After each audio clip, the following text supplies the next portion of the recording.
This part's all about what to do if your kitchen looks like this and you want to warm it up. So let's apply the things that we learned in parts 1 through 3. Remember this kitchen? A little bit of gray, a lot of white, very bright, very open, but still kind of feels a little cold. Now we're getting somewhere.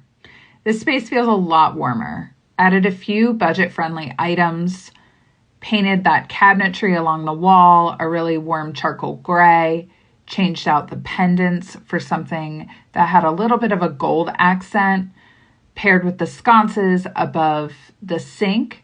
That will bring some nice light to the sink, and also the gold makes it feel a little bit warmer. Then we added some rattan bar stools, a nice backsplash that could have warm and cool tones in it so you're not completely alienating the space. And then off in the distance, added some rattan window shades and a nice olive green pillow. Another nice touch, and something so easy to do, is to replace the runner in your space. Something that has warm and cool tones, again, will kind of tie everything nicely together, but will bring some warmth.